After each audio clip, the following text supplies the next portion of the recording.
Olá pessoal, eu sou a professora Tiara Veiga, sou professora na Universidade Federal de Rio Grande e vou conversar com vocês sobre restrições alimentares e o desafio que a gente tem no desenvolvimento de novos produtos na indústria de alimentos. Bom, eu dou aula então na Universidade Federal do Rio Grande, mas não na cidade de Rio Grande, a gente tem um campus em Santo Antônio da Patrulha, né? É uma cidade bastante conhecida pela produção de rapaduras. E a gente pode ver, ela fica a 70 quilômetros de Porto Alegre, então eu coloquei um mapinha, já que a nossa cidade é pequena. Lá eu atuo em 2 cursos de engenharia agroindustrial.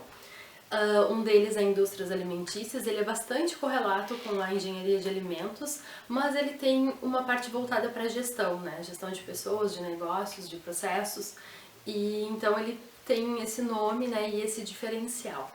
Mas eu sou engenheira de alimentos de profissão. Bom, em 2017, o Sebrae fez um levantamento de quais são as 5 maiores tendências que a gente tem no mercado de alimentos, né, para a produção de novos produtos. O que a gente observa? Existe um segmento, né, que é chamado de sabor e prazer. Então são aqueles produtos diferenciados, premium, gourmet, com ingredientes, né, selecionados, que vão ter um valor agregado maior e procuram um público diferente, um público que procura produtos, né, diferenciados. Depois a gente tem saúde e bem-estar, então esse é um dos segmentos que cresceu bastante, né? Então entram já aqueles produtos que existem, light, diet, né? Então com redução de algum ingrediente. A gente também entra energéticos, né, alimentos fortificados, né, alimentos suplementados, então vão entrar nessa categoria, né. Bom, a gente tem depois conveniência e praticidade. Então são alimentos para quem não tem muito tempo para cozinhar. Então sejam eles pratos totalmente prontos, congelados, feitos para micro-ondas ou pré-prontos. O que a gente tem observado na indústria é entrar produtos em que você retira da embalagem e tem um preparo de no máximo 30 minutos, né? E isso está muito atrelado com o fato de a gente não ter mais uma pessoa no círculo familiar que esteja em casa preparando os alimentos, né? Então geralmente todas as pessoas trabalham e estudam e precisam chegar em casa e ainda ter que cozinhar. Então isso reduz o tempo de preparo. É uma tendência do mercado, né? Bom, a gente tem outra tendência que é confiabilidade e qualidade. Então aqui vão entrar aqueles produtos com garantia de origem. A gente tem visto muito cafés com garantia de origem, né? Então a gente observa a região em que ele foi feita. A gente tem a questão de selos de qualidade, como por exemplo um selo ISO, né? Então são produtos que vão ter essa diferenciação, né? E trazer uma confiabilidade ao consumidor. Eu conheço essa marca, né, tem um selo de qualidade, ou ela foi produzida numa região onde há um fomento em relação à pesquisa, então eu vou consumir esse tipo de alimento. E o último, tá, é a sustentabilidade ética. Então isso também tem crescido bastante, né? A gente percebe desde embalagens recicláveis, né, embalagens que utilizam papel reciclado. A gente vai ter selos ambientais também, por exemplo, selos em relação a carnes a gente tem de abate humanitário. Então isso também vai dar um diferencial no produto. E cada segmento desse, cada nicho de mercado, né, ele vão ter pessoas que têm interesse nesse tipo de produto. E aí que a gente precisa explorar, tá? Muitas vezes um produto chega a ser classificado em mais de uma dessas tendências, tá? Aí então entra o desenvolvimento de produtos e a engenharia de alimentos. Bom, mas vamos falar de restrições alimentares. O que são restrições alimentares? Restrições alimentares são problemas, né, algum problema que o indivíduo tem, né, que o sujeito tem, para consumir um determinado tipo de alimento, né? Seja ele unitário, seja ele processado, seja ele um derivado.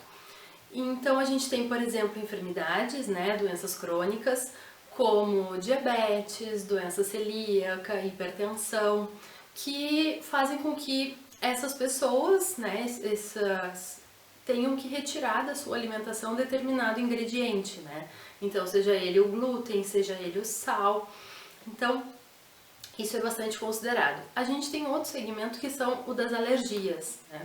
Então, pessoas que têm alergias precisam retirar esses alergênicos nos alimentos. Então, no Brasil, a maior alergia alimentar que a gente tem é a proteína do leite, mas existem alergias a crustáceos, a oleaginosas, né, a ovos também.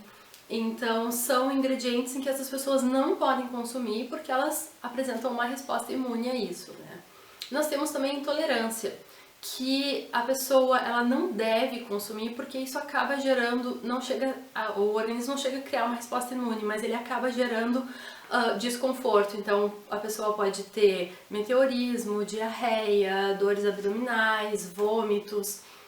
Então tudo isso gera intolerância. A mais comum que a gente observa aqui no Brasil é em relação à lactose, né? E é a mais comentada na indústria de alimentos. Tá? E nós temos um quarto caso, que são as dietas especiais. E aí entram dietas para ganho de massa magra, dieta para perda de gordura, dieta para aumento de eficiência no esporte, né? Então, rendimento.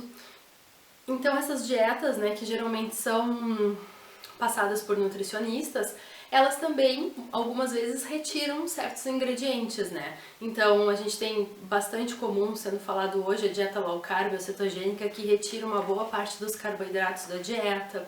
A gente tem dietas em que são retirados os derivados lácteos, em que são retirados os derivados de trigo. Então essas dietas, apesar das pessoas, dela ser uma opção, a pessoa está seguindo essa dieta por uma opção sua, a gente também precisa pensar no desenvolvimento de produtos para esse tipo de dieta, que vem crescendo cada vez mais, né? Dentro das dietas especiais, a gente também pode falar do vegetarianismo e do veganismo, né? Então, é o não consumo de carne ou de carne derivados, né, de animais, que também vem crescendo muito ao longo do tempo, tá? E é bastante importante que a indústria, né, produza alimentos para atingir esse mercado. Bom, como é que a gente vai substituir um ingrediente, principalmente um ingrediente tão comum como a farinha de trigo ou o leite, né? A gente precisa encontrar ingredientes que sejam semelhantes para fazer essa substituição. Mas ela não é tão simples como o exemplo que eu trouxe aqui de substituir o leite de vaca pelo leite de soja, tá? Lembrando que não é leite de soja, é extrato hidrossolúvel de soja, mas comumente a gente encontra essa expressão.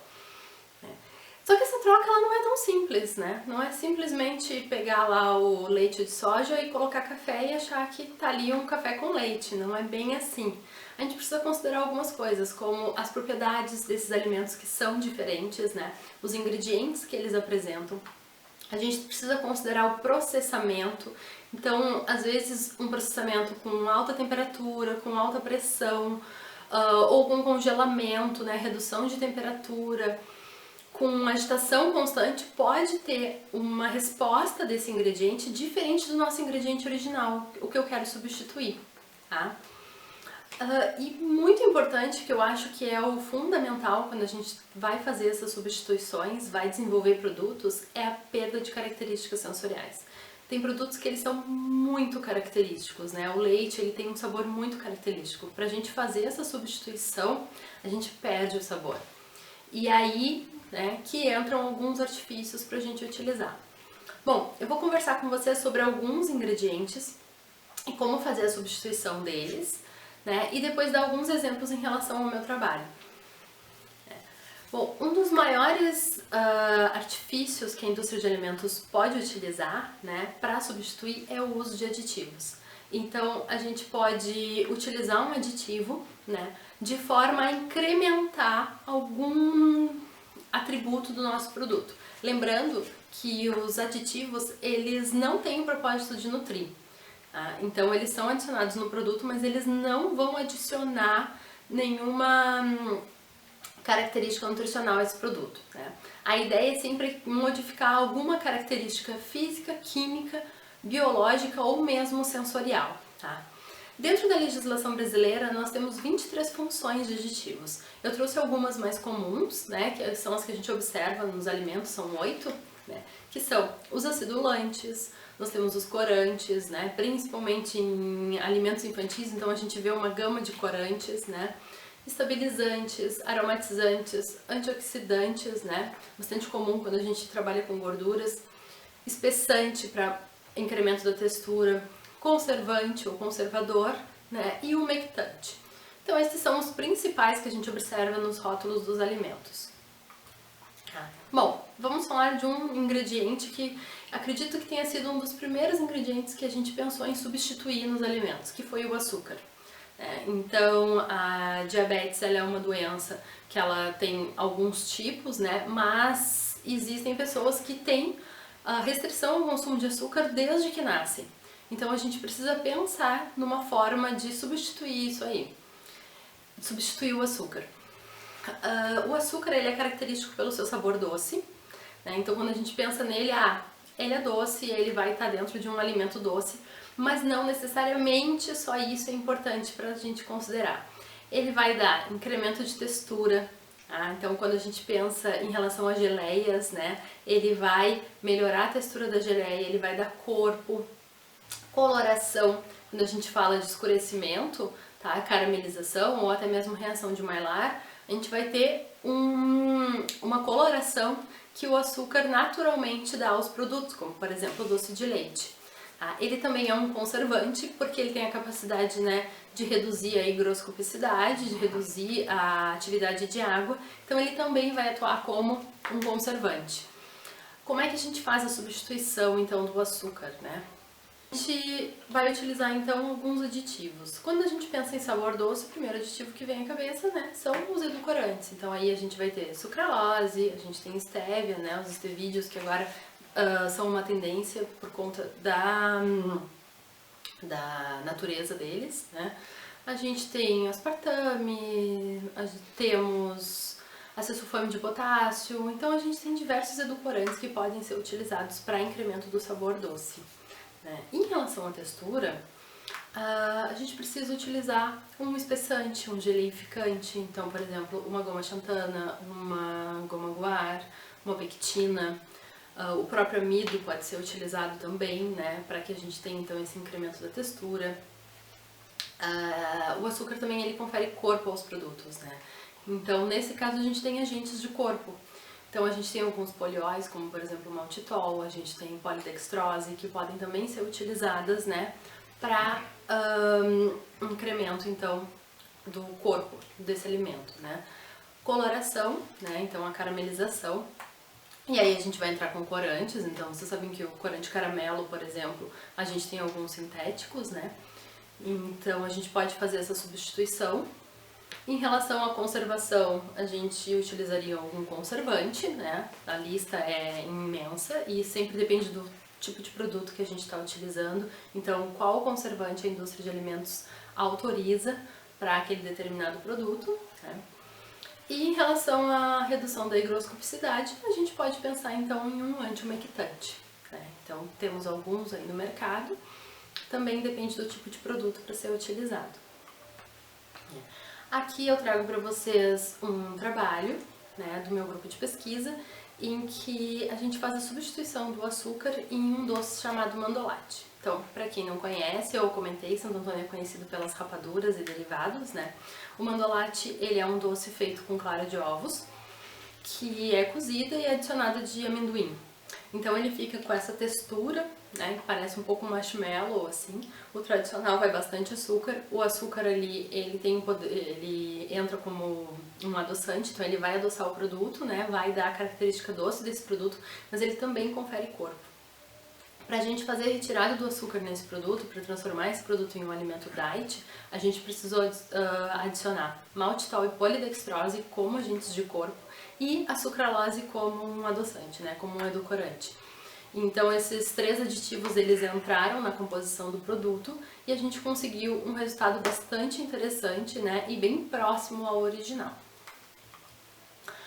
Bom, em relação ao sal, né, é outro ingrediente que tem se discutido bastante, né? Alguns culinaristas dizem que o sal é o principal ingrediente dos alimentos, né? É o mais importante, né, dentro da gastronomia.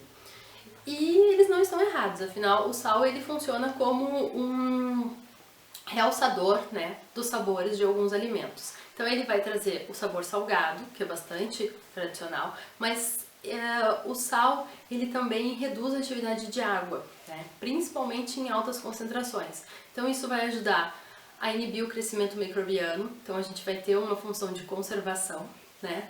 Ele solubiliza algumas proteínas, principalmente proteínas da carne, então a gente vai ter ali uma emulsificação, né, dessas massas carnes adicionando o sal, e ele também tem a função de desidratar alguns alimentos. Então ele tem tanto a função de sabor quanto funções tecnológicas, né? O sal é bastante difícil a gente substituir ele em 100%, mas a gente pode substituir o sal por outros sais não sódicos. Afinal, o problema do cloreto de sódio é o sódio, né? O excesso de sódio nos alimentos. Então a gente tem cloreto de potássio, cloreto de magnésio, cloreto de cálcio, que podem ser utilizados, né, em substituição. Mas eles alteram o sabor do produto. Tá? Por exemplo, o cloreto de potássio, ele traz um amargor em que o cloreto de cálcio ou o cloreto de sódio não apresenta. Então ele se torna um desafio de fazer uma substituição em 100%. A gente também pode fazer uma combinação com fosfatos e polifosfatos, né? Também é possível, e utilizar realçadores de sabor, né? O mais comum é o glutamato monossódico, mas a gente tem outros, né? Como extrato de levedura, proteína vegetal hidrolisada, que também podem ser utilizados, então, para melhorar o sabor e reduzir a quantidade de sal. Dentro dessa redução, né, nosso grupo de trabalho estudou a redução do sal dentro de hambúrgueres, né? Então o hambúrguer é um dos produtos que apresenta uma grande quantidade de sódio e ele está dentro daquele acordo que foi feito para que seja reduzida a quantidade de sódio de alguns alimentos, né? Então a gente fez uma substituição parcial do cloreto de sódio, como vocês podem ver aqui, né? A gente tem uma aceitação global do produto, né? Então foi feita uma análise sensorial. E aí vocês podem ver que conforme a gente aumenta a quantidade de cloreto de potássio, a gente vai tendo uma redução, né, da aceitação global. Então até 50% da substituição do cloreto de sódio não foi observada diferenças significativas no sabor. Então a gente observa que pode-se substituir metade, né, do sal de sódio desse tipo de alimento. Tá? Além desse sal não sódico, a gente utilizou também carragena e também o ácido ascórbico. Bom, leite de vaca. Então, o leite de vaca eu acho que é um dos grandes desafios que a gente tem dentro da indústria de alimento para substituição, né? Então, por quê? Porque ele não é um ingrediente simples, ele é um ingrediente muito complexo, né? Cheio de outros microingredientes, né? Então a gente vai ter água, a gente tem proteína, a gente vai ter açúcares como a lactose, que é um problema, né, para algumas pessoas. A gente tem sais minerais, então o cálcio é o mais conhecido, mas a gente tem diversos outros sais minerais. A gente vai ter gorduras, né? Então ácidos graxos de cadeia curta até cadeia média e longa, 18 carbonos. A gente vai ter algumas vitaminas do complexo B, A e D. Então ele é um produto, né, bastante complexo de fazer a substituição. Geralmente essa substituição ela ocorre por extratos vegetais. Então a gente tem alguns extratos que são bastante comuns, né, que a gente encontra no mercado. Então extrato de arroz, de amêndoa, de castanha, de coco e de soja, né, sendo o de coco e o de soja os mais comuns, né. A aplicação e a substituição, né, a escolha de qual extrato vai se utilizar, agregado de outros aditivos, né, vai depender do tipo de produto. Então, aqui eu tenho um exemplo para vocês de um produto que a gente desenvolveu, que é um pé de moça. O pé de moça ele é um doce que é feito com o cozimento do leite condensado. Então a gente vai ter um ponto quase de doce de leite e depois é adicionado amendoim. Aí ele vai para um corte e passa açúcar cristal por fora. Ele é bastante comum aqui na nossa região e ele é feito então com leite condensado. A gente fez a substituição utilizando condensado de soja, né, comercial, de uma empresa daqui da região. Então esse condensado de soja ele já tem alguns aditivos, né, para que ele fique com uma textura parecida, para que ele fique com um sabor parecido, e a gente conseguiu ter um resultado muito bom. Entretanto, o condensado de soja ele não escurece tão fácil quanto o leite condensado durante a cocção, né? A gente não tem reação de Maillard ali. Então foi necessário uma pré-caramelização de açúcar para depois continuar fazendo o doce. Então a gente fez a caramelização do açúcar antes e depois fez a mistura. Aqui um outro trabalho, né, desenvolvido, que é a substituição do leite de vaca pelo leite de coco em sobremesas de morango. A gente pensou aqui então em utilizar o leite de coco de uma empresa da região e o morango orgânico de um dos produtores que a gente trabalha aqui.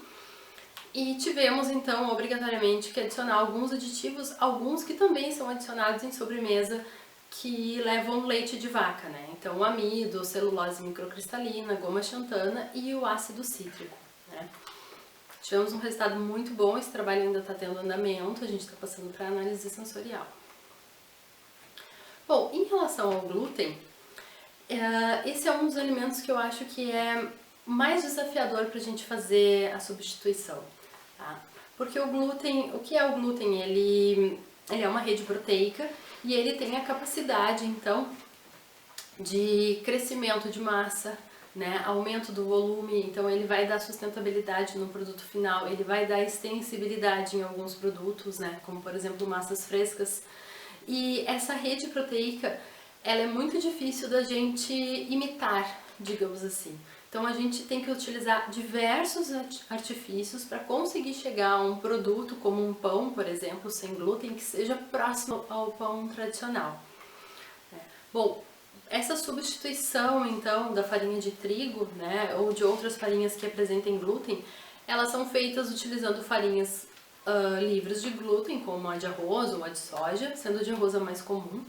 Mas obrigatoriamente a gente precisa adicionar algumas gomas, né, então como lacustre, guar, xantana, pectina, elas vão aumentar a viscosidade da massa, facilitar então o aprisionamento do gás formado durante a fermentação e também vão dar uma textura melhor ao miolo, né, desses produtos.